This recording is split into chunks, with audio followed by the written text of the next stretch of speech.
Today, it is such a privilege and an honor to have a professional who's been in the industry talking about route to market, working in corporate. I first met Lungi when I was introduced by a mentor. And the first thing she said to me was, you are leaving money on the table. You've got a beautiful website, but the site does not lead us to buy your product.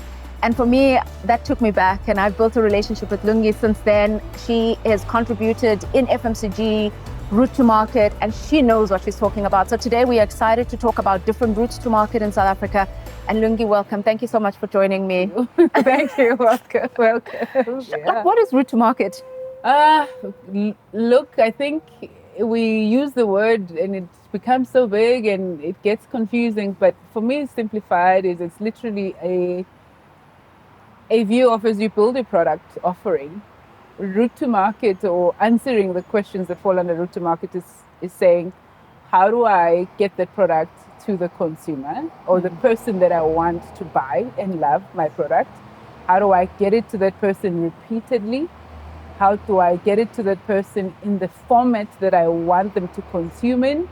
But also, how do I cost that structure or that network into the development of the product from day one? So that you are not in mid-product trying to be now adjusting for route to market costs that are surprises, and now you're playing with the pricing. So you literally say, okay, I have a block of cheese or blocks of cheese they want to sell. Typically people will eat them cold or they need to be in the refrigerated. What's the best way to get this block of cheese to the person that I want to buy this cheese, basically? And how do I factor it back into my product costing, into my development, into the relationships I build as well, and the network that I build to make sure that that product gets there? What do we often confuse route to market with, generally? I think route to market gets often complicated with logistics. Most people just think it's just the logistics part of the route to market, but it's beyond the logistics only. It's beyond just the truck and the last mile. It's literally the total value chain being built into your product. At least the way I will always define it to a person who is building their own product versus a person who's got this network structure that exists already, the big corporations. But if you entrepreneur building your own product, it's not just the logistics. Like, it's not about saying, just the truck part. It's everything in that. Okay. What is the South African, that's the space you've operated in, right? In the South African market. Yeah. What does the sort of landscape look like of getting product to market? It's it's really, how do I put it? It's very much, as a corporate person, it's very much shaped by retailers, and you cannot run away from the dominance of the retailers that South Africa has. Yes, we don't have markets that are as complicated as probably Canada or Australia, where there's two dominant players. But you can't run away from the fact that a lot of the product, if you want your product to be consumed by either premium consumers or mainstream, it's going to go through the top five somewhere, somehow. And then if you want your product to be consumed in the bottom end of the market, or the foundation of the market, as we call it, it's going to go through some form of big wholesale element if you want to move a lot of units. And it's going to go through some form of spaza element. So you have to have that network that gets you into the key townships, the key spaza shops. So you have the top and the bottom, or you can you can play across. And then now, which is cool, we also have the rise of e-commerce. You can go be your own third-party seller on Amazon or on Takealot, and that helps. So you can have a direct shop if you want, right? But of course, you then pay all the costs that are associated with that. Either way of the model, you have to be asking: is it a thing that allows me for scalability? If you are after scale, is it something that allows me for the product experience that is what I want? If you are building for that type of product that is about premium and experience, and I want to make sure that you receive it with a tied bow, tied by me with my personal note, and therefore my route to market or my chain will literally be about me controlling it. Or are you like, I want to sell 10 million units? Then you're going to have to go through either part of the big five or part of the wholesale and sort of like spaza network. So in the big five, it's not just your typical shopping mall retail store. What does that include, like in retail, like what we deem, I suppose, as formal trade, hey? Yeah, formal trade. So modern trade or formal trade, right? It's made up of what I would call specialty, right? You have your specialty shops, which are either a health shop only or a baby store only, etc. It's made up of specialization. So if you are really about specialty, you want to build a certain type of credibility with them as well. Depending on the type of brand that you want to build, you probably may want to look at that sort of formal trade first. And that usually works if you don't have a lot of money to go scale from day one into the big five, but also you have a very clear view of how the partner who is a specialized shop can help you build your brand, but also build it with the limited budget that you have.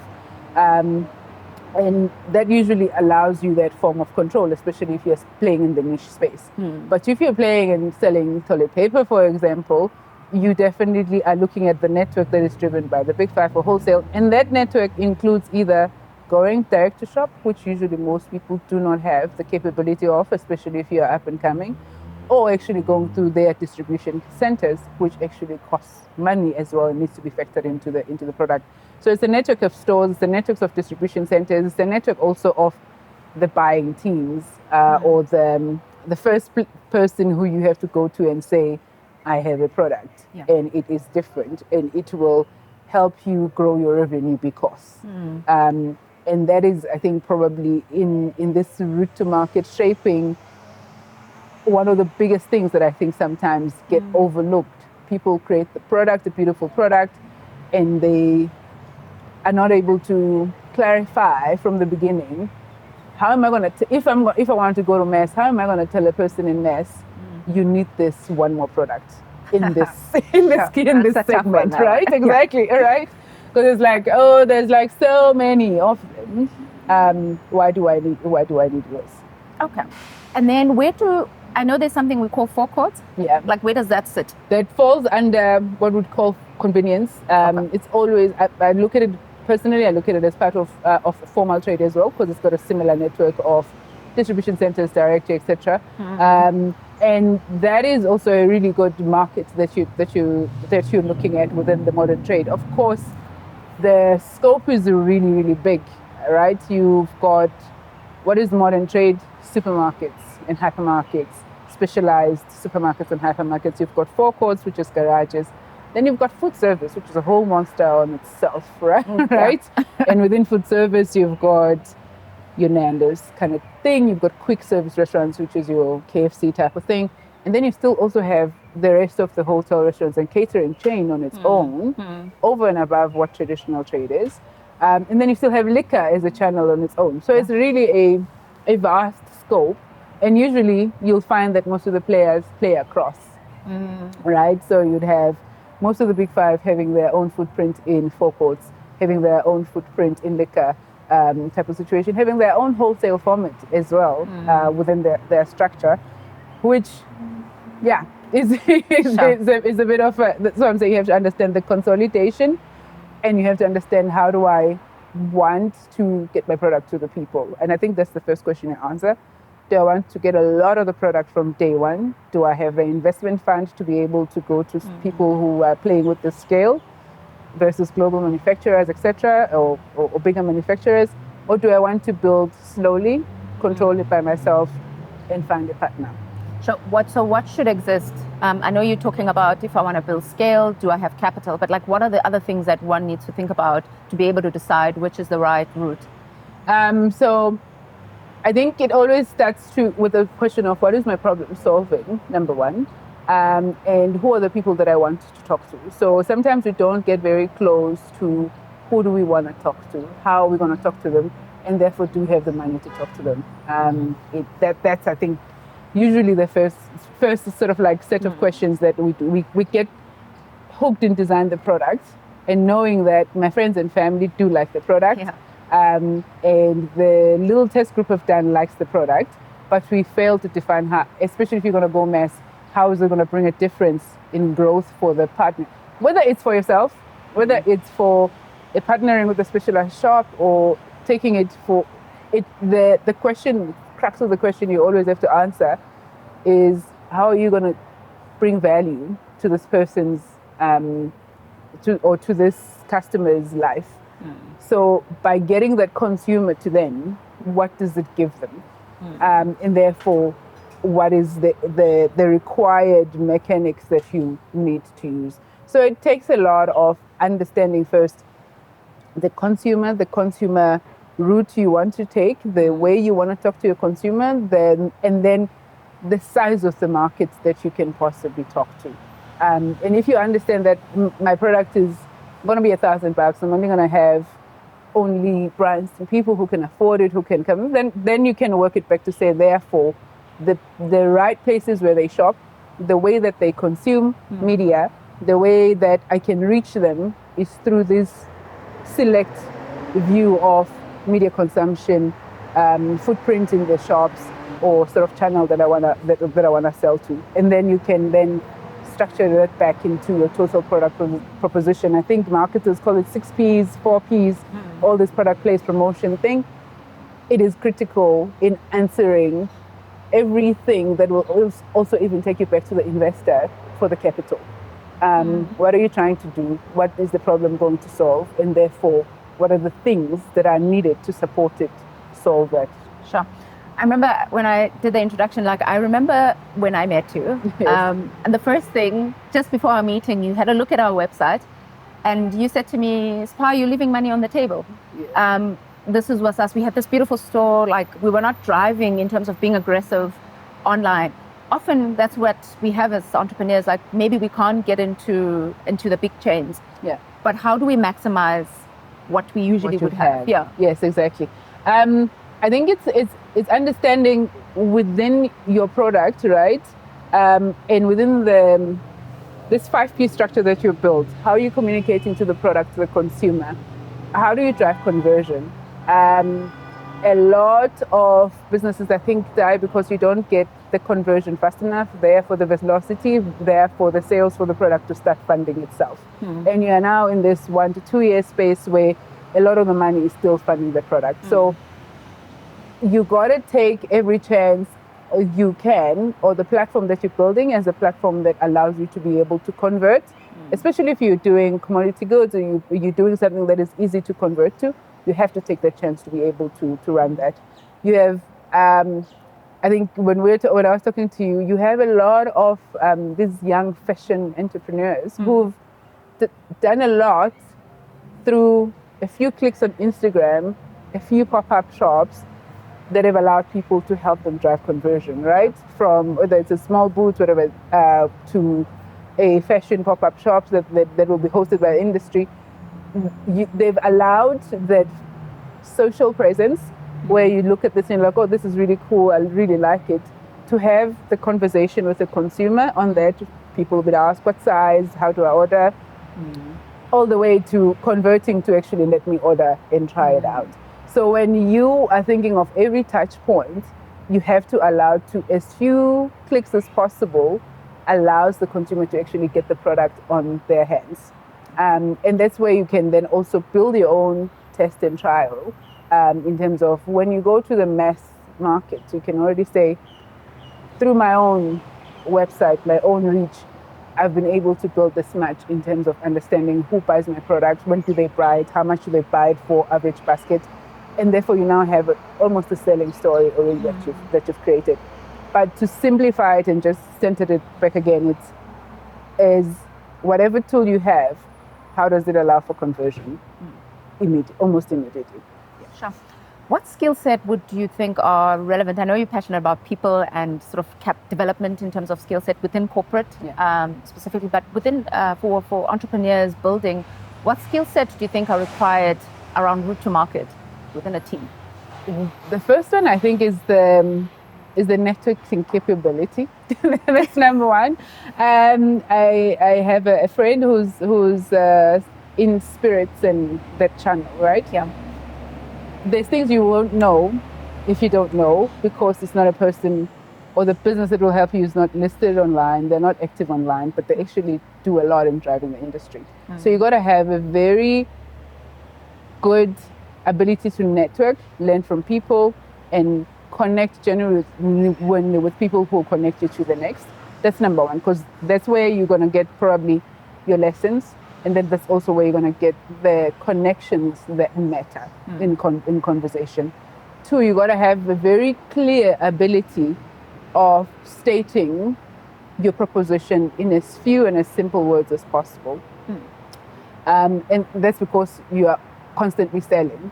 And I think a lot of people run away from, I'm not the salesperson, I'm just a design person. But everybody is selling. Yeah. And we all sell differently. And within whatever your personality is, you got to be able to have the ability to sell, influence people to see what you're trying to do. If you don't have that capability and you have a very good relationship and network capability, you got to be able to have the skills to have and build very good teams around you. People who can then be able to translate what we are saying to the rest of the people with a lot more ease, right? So it's both you understanding what am I strong at, building what you're not strong at, but also finding the people who are able to articulate that for you. So that for me is kind of like the first basic that you have to have. But more importantly, you then yourself need to have the financial acumen and train yourself to be able to follow the money all the way back from when I actually cut the tree and processed it and made it a piece of paper, and all the way to dyeing it, all the way to when it gets to the shelf, how much is each piece of money that I'm spending, so that you can understand now, today it cost me 5 Rand. I have the capability to then change it to cost 10 Rand, sort of like optimize it in the future, or I don't have the capability to do that. I need to look for other streams should this product peak and then, or the trend be gone. Because that happens as well, right? Some products are driven by trends and then post a certain trend, it's gone. So as an entrepreneur, you need to be able to understand, okay, so this product can be able to give me longevity up until X, and then this is when I need to diversify or actually optimize further, optimize the product further. So that is kind of like the core skills which are both in corporate but also more important when you're an entrepreneur, because you don't have experimental money, you don't have a big budget to fail with. So you have to, you gotta learn how to be the pin counter yourself, because you can't really sometimes count on people to get to the point, to get to the point, right? Yeah, exactly. Sure. Yeah. For me, those are the ones that kind of, I think, will over and above the grit and those are the things for me that will kind of always send to you. Do I know what I'm selling? Do I know how much it costs me to make it? Do I know how to pivot if this thing needs me to pivot? I think we've had those conversations as well, and I think you're very much that person who's like, I know I need to pivot. What does it take to pivot from now? Yeah. You've been in beverage. You've been in chocolate. And which other industry have you been? Personal care. Yeah, personal care and laundry. Yeah. Okay, all right. Like, what's been your favorite sort of channel in each? I really have liked working in beverage because it opened my perspective to a whole lot more channels than typically what you see with just like either maybe chocolate or maybe with just personal care. Which is personal care, right? With beverage, it's you go across stadiums, airlines, right? Exactly, which is things the hotels, over and above just general supermarkets. I found because I knew the supermarkets in forecourts and traditional trade and liquor space. I was like, okay, cool, yeah, that's fine. But then you're like, there's a whole new world that is happening with hotels and how they structure margins, a whole new world with, places where it's only you or the other.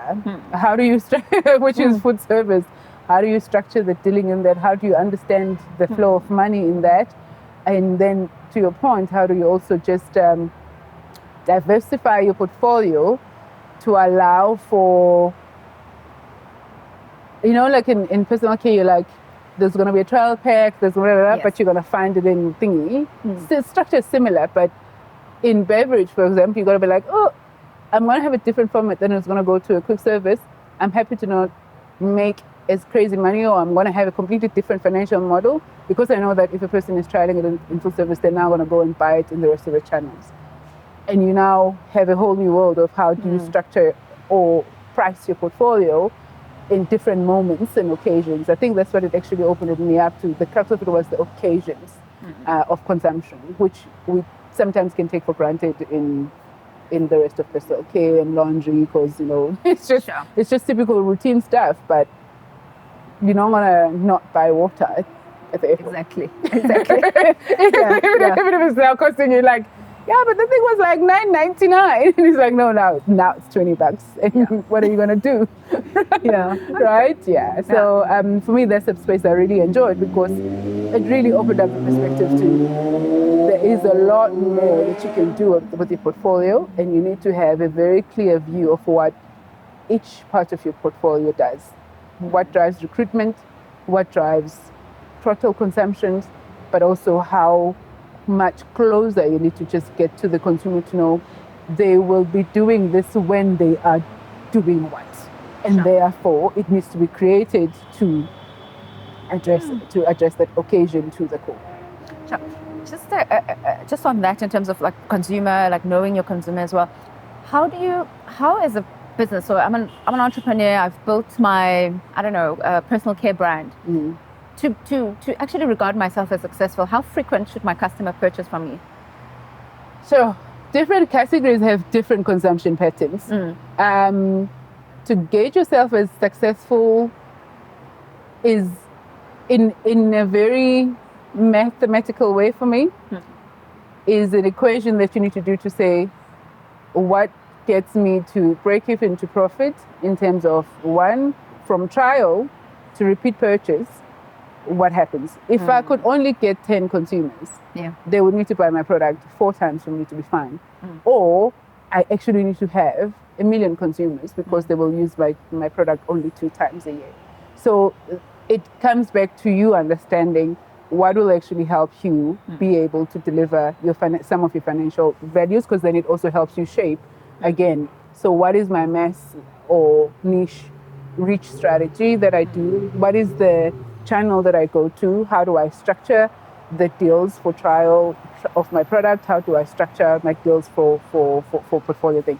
So if you do know people wash their hair, or the consumer I'm selling to washes their hair only once a month, you know that your repeat purchase is probably going to be once a month. But you also know that it's a category that is very populated. So 1 month they may use you, 1 month they may use somebody else. So you're going to be saying, okay, in this case then, if I only get 10 consumers and they're only going to buy me, let's say 6 times a year instead of 12 times a year, what does it mean for my financials? Therefore, I need to get actually 100 consumers versus get 50 consumers who buy me 6 times a year. And you shape that strategy. You're flexible enough with the strategy to be able to build it back to your plan, and being able to get that product to those shelves in a way that is meaningful for the consumers. So it's really, for me, centered around that. You do learn, and there's a lot of research, and it's nice now there's a lot of AI to help us get information across different reports. You as an entrepreneur, you need to do the homework to understand frequently anyway how much is the category consumed.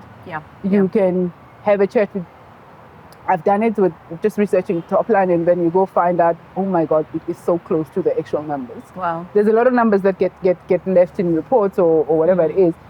And maybe some of the data is historical, but it gives you a very good idea. You can go say, okay, so what's the average consumption of milk in South Africa in these many households, blah, blah, blah. Obviously, you prompt correctly as well, and you know what to do. And you will get very good answers these days that tell you, oh, this type of milk is consumed by X consumer on average, and it can help you sort of get your bases. And then obviously your network can help you get access to more information as well. Okay. In South Africa, what do you think is sort of going to be growing in terms of is it a modern trade? That's going to be unchallenged, and do you see it growing and getting stronger and becoming the dominant probably in the next 10, 20 years? I mean, I know that's a, it's a big prediction, but just, based on observation and experience. I don't know if it's gonna remain dominant, that's for sure, because of obviously the presence of the shopping malls, the presence of the dominance of the brands, the strength in the brands, and the fact that a lot of the manufacturers with more money would rather go through that, right? Because it's structured, it's simpler to trade with. So that will always remain dominant in South Africa. I think similar to quick service restaurants in South Africa will always kind of be good. There will be growth. It will obviously be shaped as well also by the youth and what they consume and how they want to consume. Online, I think, has done amazing versus what we expected. People always expected to be a slow burner, but depending on the type of category, you have categories that are very much dependent on being online because you're straight from TikTok into thingy. So social commerce for me is going to be one of the things that are going to continue to drive consumption through whatever channel. Through you as an entrepreneur, if you have your own infrastructure or you're partnering with others to build an infrastructure that allows you guys to be able to distribute, or through the modern retailer forecourts or whoever food service that you work with. So that for me remains. I know that that's not a thing. Affordability is going to become a whole thing, obviously. So probably you'll find your saves and you'll probably kind of like discounted channels, people who offer good value every day, staying super dominant. But yeah, the social commerce will still be, I think, a big driver into the rest of those channels. I really hope there's more and more of social entrepreneurship or like hubs for trading that come up. That is almost like one of the biggest hopes for me. I can't say that market is well defined, but I really hope there's more and more of social hubs that come through for sort of like commerce, so that there's a lot more people who can go trade on that. But there's also even